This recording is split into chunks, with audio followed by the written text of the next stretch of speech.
नमस्कार दोस्तों, आज के इस खास एक्सप्लेनर में आपका बहुत बहुत स्वागत है। आज हम भारत की भौगोलिक, आर्थिक और सांस्कृतिक जीवन रेखा यानी गंगा नदी प्रणाली को गहराई से समझने वाले हैं।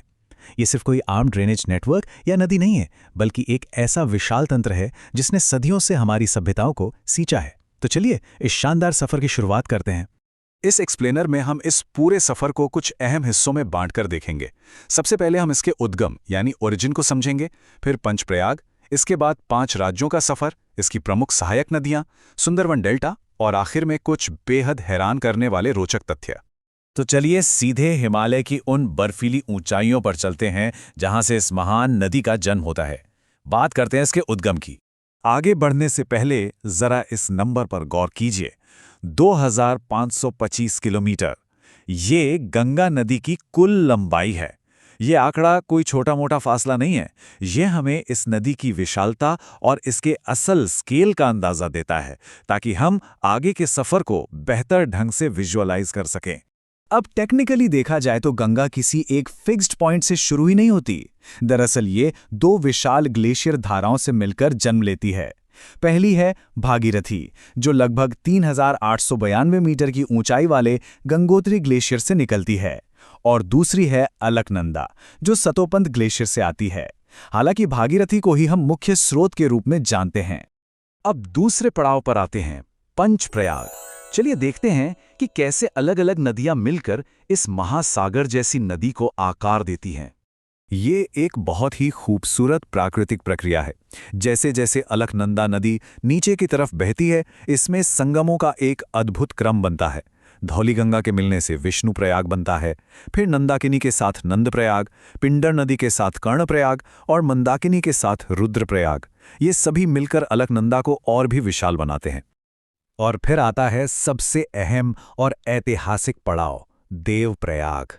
यही वो जगह है जहां आखिरकार अलकनंदा और भागीरथी एक दूसरे से मिलती हैं। और सबसे खास बात क्या है? इसी संयुक्त धारा को पूरी दुनिया गंगा के नाम से जानती है। यहीं से इसे आधिकारिक रूप से अपना ये नाम मिलता है।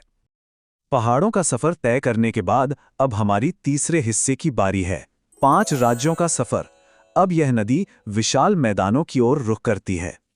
इस नदी के बहाव का दायरा अगर हम राज्यों के हिसाब से देखें तो एक बड़ी ही दिलचस्प तस्वीर सामने आती है। उत्तर प्रदेश में इसका सफर सबसे लंबा है, पूरे 1450 किलोमीटर। इसके बिल्कुल उलट झारखंड में ये सिर्फ 40 किलोमीटर के सबसे छोटे हिस्से से गुजरती है, और पहाड़ों वाले उत्तराखंड में इसका शुरुआती सफर लगभग 110 किलोमीटर का रहता है। नीचे की ओर तेजी से बढ़ते हुए हरिद्वार वो पहली जगह है जहां गंगा मैदानी इलाकों को छूती है। इसके बाद उत्तर प्रदेश में यहां कानपुर, प्रयागराज और वाराणसी जैसे ऐतिहासिक शहरों से होते हुए बिहार में पटना और भागलपुर का सफर तय करती है। फिर आता है पश्चिम बंगाल का फरक्का, जहां एक बड़ा विभाजन होता है। यहां से नदी हुगली और पद्मा नाम की 2 शाखाओं में बढ़ जाती है, और पद्मा वाली धारा मुख्य रूप से बांग्लादेश में चली जाती है। अब आते हैं चौथे भाग पर, प्रमुख सहायक नदियां। हमने मुख्य धारा की बात कर ली, अब जरा उस विशाल सपोर्ट सिस्टम को देखते हैं जो इस नदी को इतनी ताकत देता है। इस कॉम्प्लेक्स नेटवर्क को आसानी से समझने के लिए हम इसे लेफ्ट और राइट किनारों में बांट सकते हैं। बाएं तट यानी लेफ्ट बैंक से मिलने वाली नदियां मुख्य रूप से सीधे हिमालय से आती हैं, जैसे रामगंगा, गोमती, घाघरा, गंडक, कोसी और महानंदा। और वहीं दाएं तट से मिलने वाली नदियों में यमुना, सोन, टॉन्स और पुनपुन शामिल हैं। अब इन नदियों में से एक का असर इंसानी जीवन पर बहुत गहरा होता है। कोसी नदी को अक्सर बिहार का शोक या सौरो ऑफ बिहार कहा जाता है। ऐसा इसलिए क्योंकि ये नदी हर साल अपना रास्ता बदलने और भयंकर बाढ़ लाने के लिए कुख्यात है।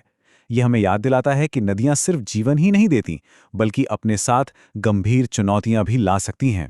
राइट बैंक की तरफ से आने वाली विशाल नदियों की बात करें तो यमुना इनमें सबसे लंबी और महत्वपूर्ण है। ये प्रयागराज के मशहूर त्रिवेणी संगम में आकर गंगा से मिल जाती है। इसके अलावा एक और बेहद खास नदी है, सोन नदी। जो बात सोन को इतना खास बनाती है वो ये है कि ये मध्य प्रदेश के प्रायद्वीपीय पठार से सीधे निकलकर उत्तर की ओर बहते हुए गंगा में मिलती है। इसका यह भौगोलिक सफर काफी अनोखा है। 5वां हिस्सा, सुंदरवन डेल्टा।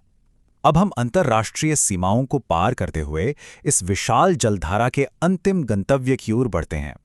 जैसे ही ये पानी बांग्लादेश में जाता है, नामों का बदलाव काफी रोचक हो जाता है। वहां गंगा को पद्मा कहा जाता है, और जब ये उत्तर से आने वाली विशाल ब्रह्मपुत्र यानी जमुना से मिलती है, तो ये दोनों महाशक्तियां एक हो जाती हैं। इन दोनों के मिलने से जो संयुक्त और शक्तिशाली धारा बनती है, उसे मेघना कहते हैं। बंगाल की खाड़ी के खारे पानी में मिलने से ठीक पहले यह नदी दुनिया के सबसे बड़े डेल्टा का निर्माण करती है, सुंदरवन डेल्टा। यह जगह पारिस्थितिक रूप से कितनी समृद्ध है, इसका अंदाजा आप इसी बात से लगा सकते हैं कि यह अपने खास सुंदरी पेड़ों और राजशी रॉयल बंगाल टाइगर के लिए पूरी दुनिया में जानी जाती है। एक बेहद ही शानदार और हरा भरा अंत। और अब अपने आखिरी सेक्शन में हम कुछ ऐसे अनोखे और रोचक तथ्यों पर बात करेंगे जो इस नदी को बाकियों से बिल्कुल अलग बनाते हैं। हम सभी ने बचपन से सुना है कि गंगा का पानी सालों तक बोतलों में बंद रखने पर भी खराब नहीं होता, लेकिन क्या आपको इसके पीछे का साइंस पता है? असल में गंगा के पानी में बैक्टीरियोफेज नाम का एक वायरस पाया जाता है, जो पानी में मौजूद हानिकारक बैक्टीरिया को चुन चुनकर नष्ट कर देता है। विज्ञान और सांस्कृतिक आस्था का ये कैसा अद्भुत संगम है। एक और बड़ी बात, 2008 में भारत सरकार ने गंगा को आधिकारिक तौर पर हमारी राष्ट्रीय नदी घोषित किया था। इतना ही नहीं, इस नदी के ताज़े पानी में पाई जाने वाली गेंजेस डॉल्फिन को हमारा राष्ट्रीय जलीय जीव यानी नेशनल एक्वाटिक एनिमल होने का सम्मान प्राप्त है। ये इस बात का सबूत है कि इस नदी की जैव विविधता कितनी अमूल्य है। तो दोस्तों, इस पूरे एक्सप्लेनर के अंत में मैं आपको एक गहरे सवाल के साथ छोड़ना चाहता हूं। क्या हम अपनी इस राष्ट्रीय जीवन रेखा की पवित्रता और इसके अस्तित्व को भविष्य के लिए बचाए रख पाएंगे? ये हम सभी के लिए गंभीरता से सोचने का विषय है। इसी विचार के साथ हम आज का यह विश्लेषण समाप्त करते हैं।